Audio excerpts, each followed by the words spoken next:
beep bop bloop.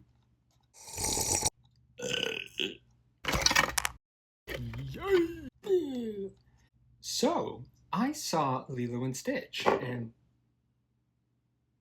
I'm conflicted. Obviously, I am a bit late with this review. I only just saw the movie the other day, so I was privy to the reception around it. I knew going into it that it probably wasn't going to be my cup of tea, but as it tends to do, my curiosity won out.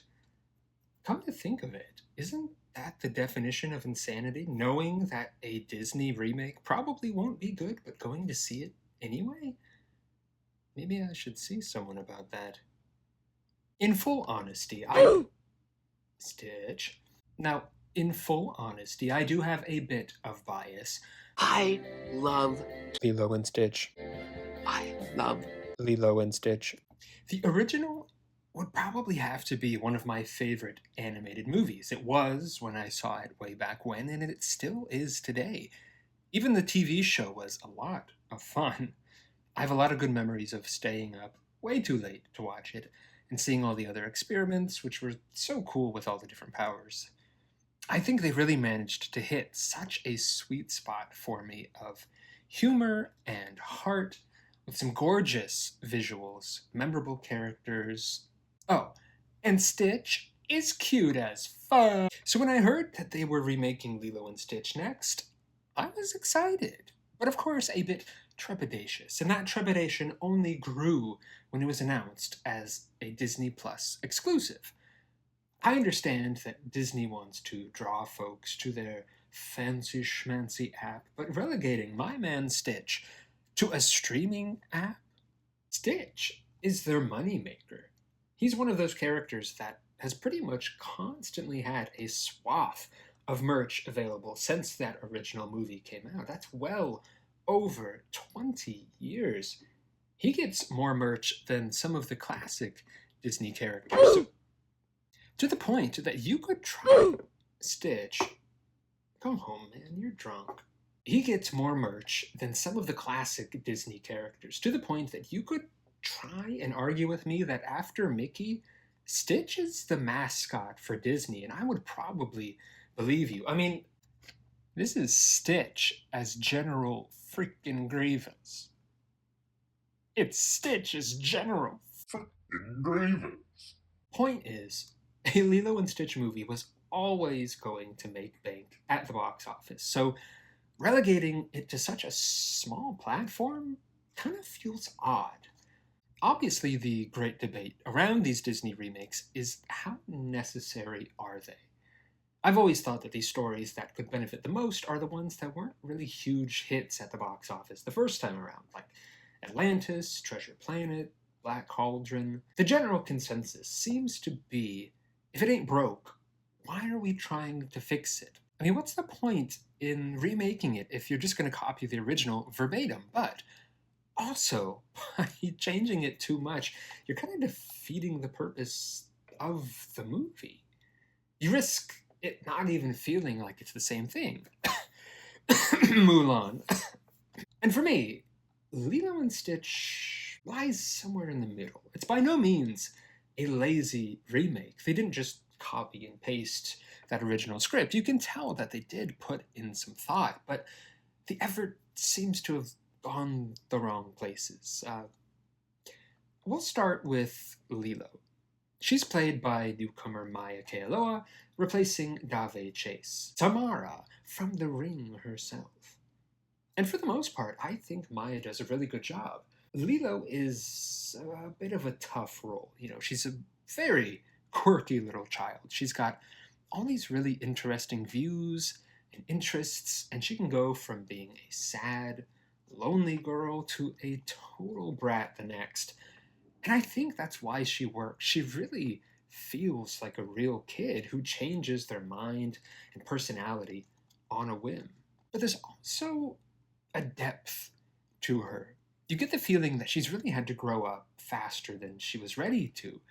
And she's looking to fill whatever little voids she has in her life. I mean, it's hinted at that she thinks her goldfish Pudge was responsible for killing her parents because he controls the weather and her parents died in a rainy car accident. So now she has to feed him a peanut butter sandwich every Thursday so he won't strike again. Quite heartbreaking when you really think about it.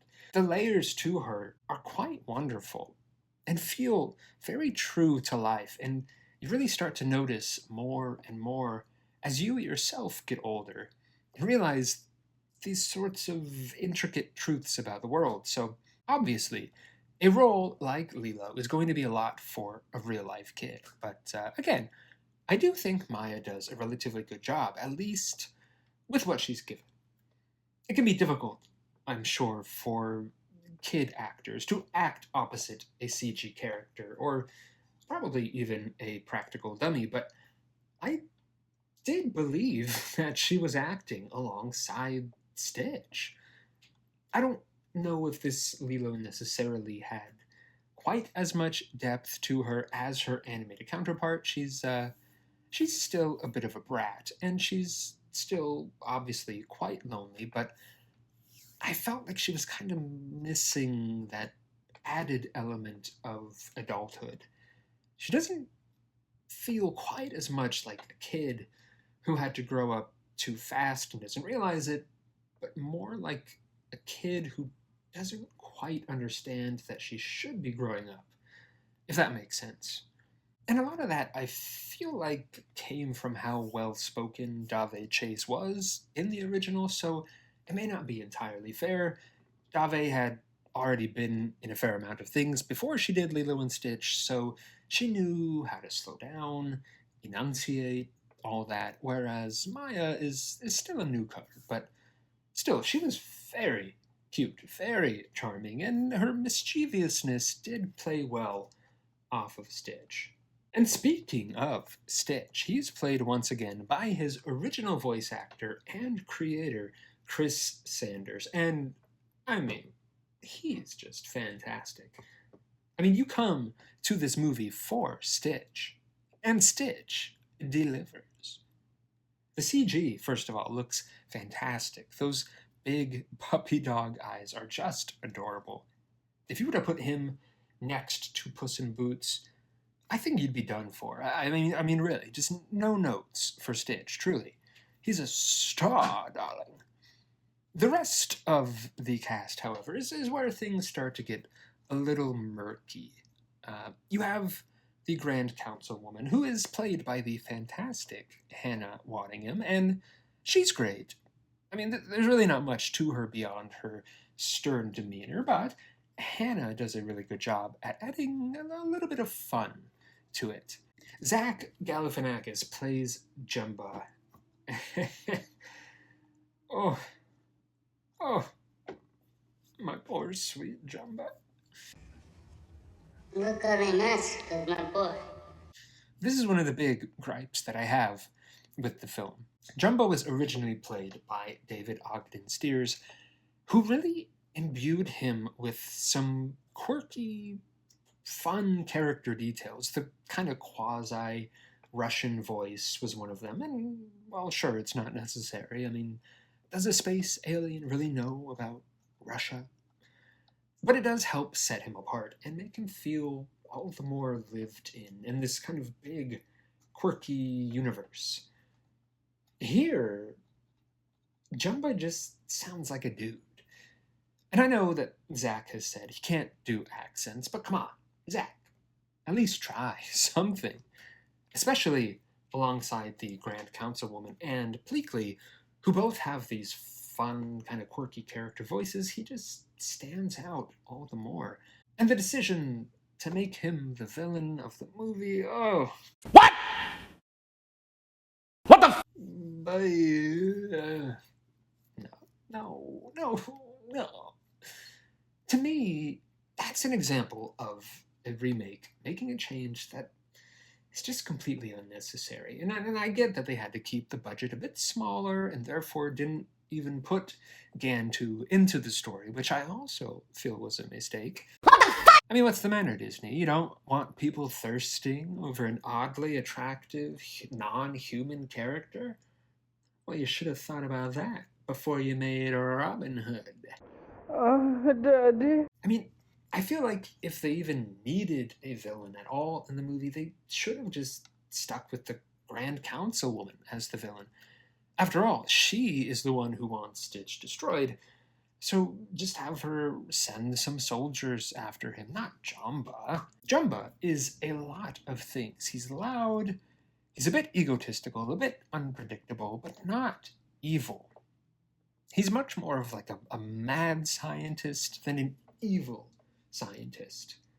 And most importantly, he is proud of his creations, despite all of the chaos that they cause, and he does advocate for his creations as individuals that deserve to live. Not to mention, it means that we miss out on his friendship with Pleakley, which, while a bit rocky at first, really does morph into something touching and a little like Laurel and Hardy-esque by the end.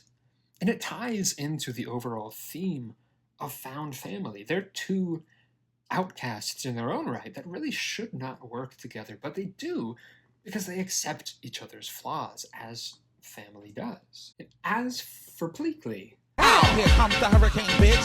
I actually didn't entirely hate Pleakley, which surprised me. Oh, here comes the hurricane, bitch.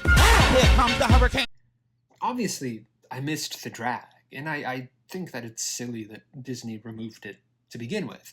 She ain't no diva.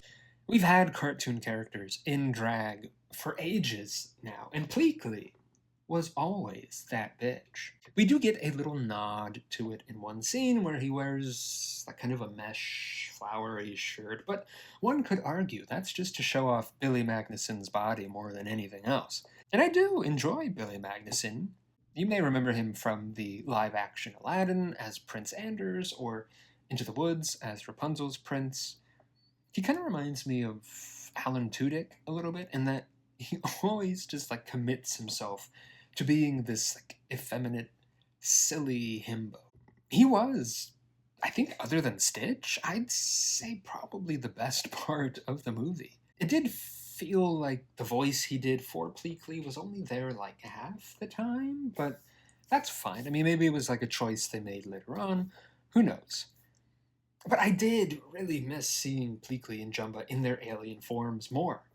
I mean, the whole point of their crappy disguises in the original was that they were terrible. But the islanders were so laid back and ingrained in their peaceful island life that they didn't notice it. And I'm sure it was nice for the actors to not have to hide behind all the CGI, but I do feel like this was just a casualty of Disney wanting to keep the budget on the smaller side. Not that $100 million is small, but still. I feel like this was a mistake overall. And Cobra Bubbles is also a character that I think changed for the worse. The original is an ex-CIA member who became a social worker, and you kind of suspect that there's something more to him throughout the movie, but it very much takes that stereotype of the big, intimidating man in black and like turns it on its head when you learn that he's actually quite caring. Here, he's kind of just a straightforward CIA agent. There's really not much else to his character. He comes in like halfway through the movie to just do basic CIA type stuff, and that's about it. In his place, we get a new character that acts as the social worker, and while it is nice to see Tia Carrere, who voiced Nani in the original movie, I didn't really see the need to split up Cobra's character. The social worker acts as sort of the voice of reason for Nani, but we already have a character that's the voice of reason, which is this other new character of Tutu, who is Lilo and Nani's neighbor. And it's a fun character. She's both like this quasi-parental figure, but also that fun, stereotype of the secretly badass, quirky older woman. And she's also David's grandmother. And speaking of David, he is another character that just is kind of there this time. And not that he was the most interesting character before, but he at least acted as sort of like a stable, supportive figure for Nani. Whereas here, he's just kind of like the shy, awkward neighbor who is crushing on her. Part of me admittedly does kind of appreciate that they removed any sort of romantic aspect from the movie. I do think that's a big part of these Disney movies that can sometimes feel shoehorned in just for the sake of having a romance if they don't really devote too much to it. But I do think they could have given him something more to do. As fun as Tutu was, you easily could have combined her and David into one role. Which brings me to who I think got the worst characterization here, maybe even worse than Jumba, and that is Nani. In a way, Nani kind of feels like the secondary antagonist in this movie. She's not evil per se, but she's definitely very high strung, very type A, and not even in like the boss bitch, strong female character kind of way. She's just kind of a jerk. She certainly did lose her cool in that original movie, but more of a parental way, if that makes sense. And she did always feel bad about it. She's clearly trying all of these different things to see what sticks.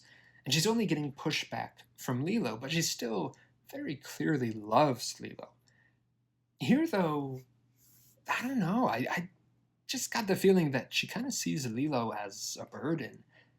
And of course, two things can be true at once, certainly, but I feel like Nani never would have let it show too much. In the original, Nani is also the one who takes Lilo to go get a dog because she sees how lonely Lilo is, and it's the best she can do while she's working multiple jobs. And here, she doesn't. It's Tutu that lets Lilo go off by herself to help feed the dogs, where she then meets Stitch. And Nani knows that Lilo is lonely. She eavesdrops on her wish on the star for a friend, and then just kind of never does anything about it. In fact, she actively discourages Lilo from having a dog, which feels a bit weird. And don't get me wrong, I mean, if my neighbor just let my kid adopt a dog out of nowhere without my permission, I would be a little peeved too. But she is so adamantly against it when she knows how desperate Lilo is for a friend. And the original Nani was definitely annoyed by Stitch and all the havoc he caused, but this Nani feels like she has an active vendetta against Stitch. Like, she feels like she would be totally fine just hitting Stitch with her car and then telling Lilo, like, oh, Stitch, no, he moved upstate while you were at school. I don't know. When the Grand Councilwoman lets him stay on Earth at the end, I feel like she was like a split second away from just cussing, like dropping an F-bomb in the middle of this Disney movie. Like, she just does not like Stitch, regardless of how happy he may make her sister. In the original, she compromised because she knew that it made Lilo happy, but here, she don't care at all. And it was nice that they fleshed her out a bit and expanded upon her story with the surfing and giving up her college scholarship. That was all kind of hinted at in the original with some little background details. And I do think it's a nice touch. I mean, it shows that she has had to sacrifice and set her whole life aside to raise Lilo, as people often do when a loved one passes away, but it really comes across in the remake like she just loathes the responsibility. And again, two things can be true at once, but you almost get the feeling like Nani blames Lilo for not being able to go to school, which is kind of refreshing. Like, I know that life is often messy and we often have these complicated feelings, but that's part of what I love about Lilo and Stitch. On the surface, it's a pretty simple story of friendship and family, but the more you dig, the deeper it gets with its themes and its metaphors. But in that original movie, family always comes first. It's basically the tagline of the movie. Ohana means family, and family means no one gets left behind or forgotten. And they do reference that here, but it feels like a reference and not like a message that they're also applying to this movie. Because at the end of the movie, Nani, who has spent the entire movie and presumably before the movie fighting to keep custody of Lilo and prove that she can be a suitable guardian, gives up custody of Lilo so that she can go pursue her scholarship. Huh? So I guess Ohana means nobody gets left behind or forgotten unless you got a sweet college scholarship, in which case, see ya, loser! Nani would never let Lilo go, even if it means sacrificing her dream. Because they know that they're all each other has. At the end of the animated movie, their house is destroyed, they have to start from scratch, but they have this new family unit. Yeah, their parents are still dead, and yeah, Nani may have to still give up her dream, but she has a family again, and she has a little better understanding of her sister. And she still has ambition. Like, she can go pursue her dream when Lilo turns 18 and moves out, but here, she takes the easy way out. And because of how she has acted throughout the movie, it feels like it. Like, yeah, David and Tutu are right next door, and sure, she has Jumba's portal gun, so she can come visit anytime. But I think, if anything, it should have been the other way around. Nani should have stayed with Lilo and used the portal gun to go to school. I don't know, something about it just felt really strange and unearned and kind of antithetical to the lesson of the movie. Hi, bitch.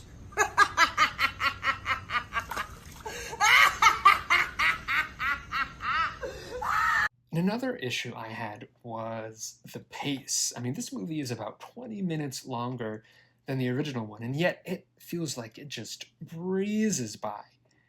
And not even necessarily in a good way. Like, there is no breathing room.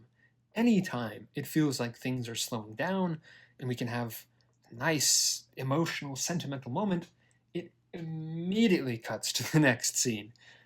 At like the most emotional moment of the movie, when Stitch runs away because he thinks he's bad, and Lilo goes to find him in the shelter and declare her love for him, they immediately go from crying and professing their love for each other to Jumba showing up and trying to kill or capture Stitch. I mean, there's maybe like 2 seconds between the moments.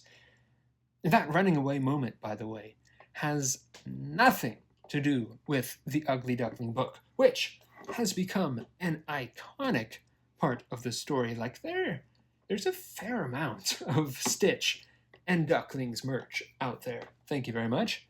But there is no mention of the story in this one. Again, is it entirely necessary?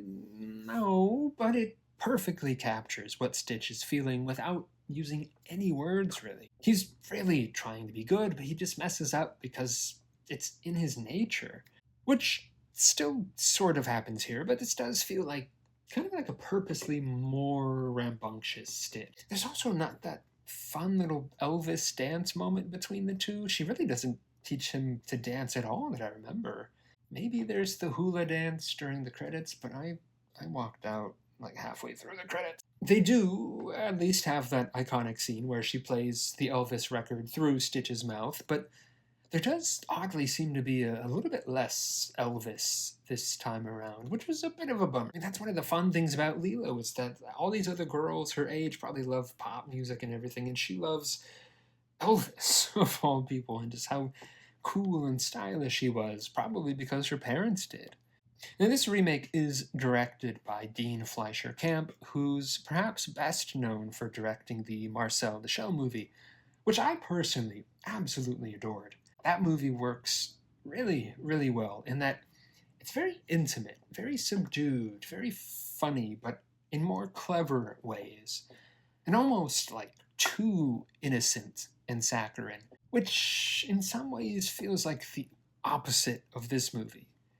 I feel like he did at least try and work a couple of those tender, intimate moments into this one, but overall, it feels a lot more straightforward. It misses a lot of those little unique moments that the original had, like more Elvis, Pleakley's drag, some of the intricacies of Lilo and Nani's grief, etc., etc. And from the sound of it, the director did try to get some of those more unique moments, at least, with Pleakley and his drag. But it sounds like Disney put the kibosh on that.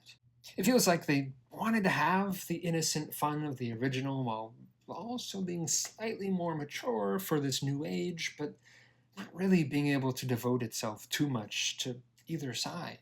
Now, it's obviously making a butt ton of money, so would I be surprised to see a sequel?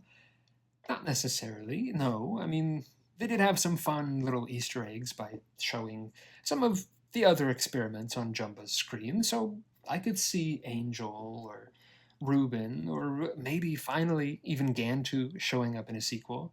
If that's the case, I would really like it if they tried to redeem Jumba somehow, but I don't really know how they could at this point. Overall, it's a fine movie. I mean, it's certainly not the worst live-action Disney remake. It's tolerable, and it has the bones of the original. It's just missing a lot of the guts that that original had. And maybe that's a good thing. Like I said, I mean, some people really like when these remakes carve out more of a unique path for themselves. Personally, I think I'm still a little bit undecided. I think it's kind of a case-by-case basis for me, but for something as special to me as Lilo and Stitch, I think I wanted it to skew just a little bit closer.